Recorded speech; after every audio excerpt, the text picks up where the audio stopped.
Hello दोस्तों, आप daily के कितने रुपए खर्च करते हो? मिनिमम 50 रुपए तो करते ही होंगे। तो महीने के कितने हुए? 1500 रुपए। चलो 1500 भी छोड़ो, आप महीने के कम से कम 1000 रुपए तो खर्च करते ही होंगे। और वही मैं आपसे कहूँ कि अगर थोड़ा सा खर्चा कम करके आप 1000 रुपए बचा लेते हो तो आप 8,53,68,534 रुपए कमा सकते हो। तो क्या आप मेरी इस बात पे यकीन करोगे? तो आप कहोगे कि भाई मजाक क्यों कर रहे हो, ऐसा थोड़ी हो सकता है। नहीं मेरे दोस्त, मैं मजाक नहीं कर रहा हूँ। इस वीडियो को पूरा देखना, यकीन मानो आपके सारे सवालों के जवाब आपको मिल जाएंगे। दोस्तों, हमारा चैनल अभी बहुत नया है, हमें आपके सपोर्ट की बहुत ज़रूरत है। आपकी वीडियो के लाइक करने से, चैनल को सब्सक्राइब करने से हमें मोटिवेशन मिलता है ताकि हम ऐसे ही बेहतरीन वीडियो और बना सकें। पहला अध्याय है द पावर ऑफ कंपाउंडिंग। शुरुआत करते ही कहानी से। एक समय की बात है, भारत के उत्तर पश्चिम में एक राजा था। उसकी प्रजा उससे बहुत दुखी थी।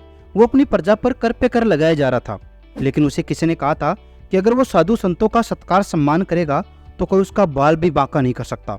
एक बार क्या हुआ, एक साधु उस गांव से निकला तो गांव वालों ने मिलकर अपनी सारी परेशानी उस साधु को बताई। ये सब सुनकर साधु बहुत क्रोधित हुआ।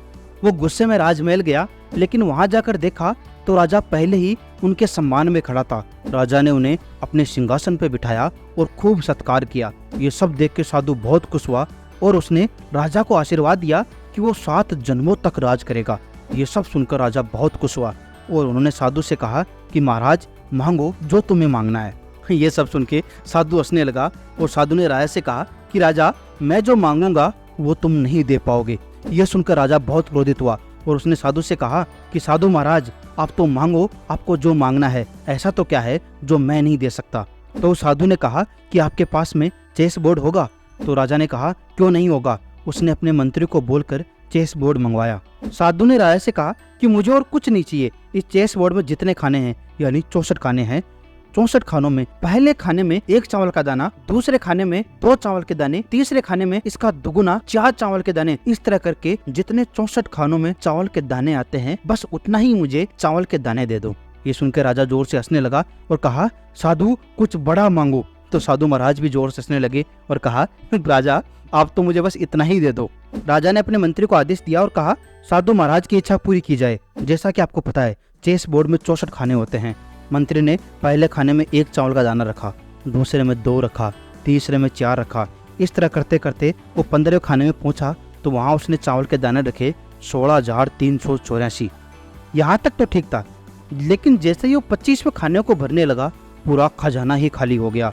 आपको पता है 25वें खाने में कितने चावल के दाने आए होंगे? 85,88,608 दाने। और अभी तो चेस बोर्ड आधा भी नहीं भरा था। मंत्री भागते हुए राजा के पास गया और कहा, महाराज सारा खजाना खाली हो गया है। वो साधु कोई साधारण साधु नहीं है, हम उसकी शर्त को पूरा नहीं कर सकते। हम क्या, उसकी ये शर्त तो पूरी दुनिया में कोई भी पूरी नहीं कर सकता, क्योंकि जितने उसने चावल के दाने मांगे हैं वो तो पूरी दुनिया में भी नहीं है।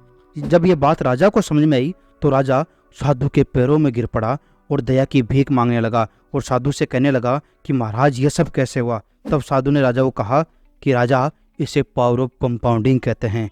क्या आपको पावर ऑफ कंपाउंडिंग समझ में आई? चलो आप ये बताओ, 64वें खाने में कितने दाने आए होंगे? सच बताऊं तो ये नंबर तो मैं भी नहीं गिन सकता। चलो ये तो हमने समझ लिया कि पावर ऑफ कंपाउंडिंग की कितनी ताकत होती है। अब सवाल उठता है कि पावर ऑफ कंपाउंडिंग का हम अपनी लाइफ में कैसे यूज कर सकते हैं। तो दूसरा अध्याय है how to be use power of compounding in our life. SIP क्या होती है? सिस्टमेटिक इन्वेस्टमेंट प्लान, यानी ये एक योजनात्मक निवेश योजना होती है। यानी हम इसमें एक निश्चित अंतराल में एक निश्चित राशि का निवेश करते हैं। जैसा कि मैंने शुरू में कहा था कि अगर आप महीने के 1000 रुपये बचाते हो तो आप 8,53,68,534 रुपए कमा सकते हो। ये कैसे हो सकता है? क्या ये संभव भी है? चलो इसको बड़ी आसानी से समझते हैं। मैं आपको मेरे लैपटॉप की स्क्रीन पर ले चलता हूँ, जहाँ हम SIP कैलकुलेटर से समझेंगे कि आखिर ये हो कैसे सकता है। ये ग्रो का SIP कैलकुलेटर है, जहाँ हम हर महीने 1000 रुपये इन्वेस्ट करते हैं तो हमें कितना रिटर्न मिलेगा, इसकी पूरी जानकारी मिलती है। माना अगर हमने 1000 रुपये हर महीने इन्वेस्ट किया और हमें 18% रिटर्न मिल रहा है, और हमने अगर 1 साल के लिए निवेश किया तो हमें जो पैसा मिलेगा वो कितना मिलेगा? 13,237 रुपये, यानी 1237 रुपये हमें रिटर्न मिल रहा है, ब्याज मिल रहा है। अगर इसे हम 2 साल के लिए निवेश करते हैं तो कितना होगा? हम 2 साल में 24,000 निवेश कर देंगे, जबकि हमें जो रिटर्न मिलेगा वो मिलेगा 5,063, यानी टोटल मिलेगा 29,063 रुपये। आपने देखा कैसे वो दुगुना से ज़्यादा हो गया। अगर इसी टाइम पीरियड को हम 3 गुना कर देते हैं तो आप देखोगे कि जो पैसा पहले 5,000 रिटर्न मिल रहा था वही 11,000 रुपये हो गया। क्यों? क्योंकि जो ब्याज मिल रहा था उस पर भी 18% हमें और ब्याज मिल रहा था। इसी तरह अगर हम इसे 10 साल के लिए करते हैं तो आप देख के अचंभित हो जाओगे। 10 साल में जो हमें रिटर्न मिलेगा वो मिलेगा 3,36,258, यानी 2,16,258 तो ब्याज हो गया। और आपको मैंने कहा था कि अगर हम 1,000 रुपये हर महीने लगातार निवेश करते हैं और अगर 40 साल तक निवेश करते हैं तो हम जो कंपाउंडिंग की पावर देख के हम खुद पागल हो जाएंगे। क्योंकि हमने जो निवेश किया वो तो मात्र 4,80,000 रुपये था, लेकिन जो हमें रिटर्न मिला वो था 8,53,68,534 रुपये। और टोटल मिलेगा हमें 8,58,48,543।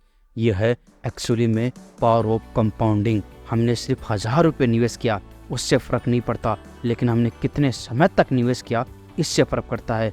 उसी तरह शतरंज में पहले 15 खानों में तो कुछ नहीं आया था, 16,384 समथिंग दाने आए थे, लेकिन 25 खाने पे पहुँचते पहुँचते 8 लाख हो चुके थे, जबकि वो आधा भी नहीं हुआ था। पावर ऑफ कंपाउंडिंग बहुत गहरी चीज़ है। तो क्या आप तैयार हैं इन्वेस्ट करने के लिए? नहीं मेरे दोस्त, इन्वेस्ट करने से पहले इन्वेस्टमेंट का पूरा नॉलेज होना बहुत ज़रूरी है। इसके लिए आप एक इन्वेस्टमेंट एडवाइज़र को हायर कर सकते हैं, नहीं तो आप पहले खुद इन्वेस्टमेंट के बारे में सीख कर उसके बाद इन्वेस्ट कर सकते हैं। इससे पहले मैंने एक बुक समरी और बनाई थी इन्वेस्टमेंट के ऊपर, द इंटेलिजेंट इन्वेस्टर। उसे देखने के लिए आप यहाँ क्लिक करें। मिलते हैं अगले वीक एक और बेहतरीन बुक समरी के साथ। तब तक के लिए bye bye. Thanks for watching.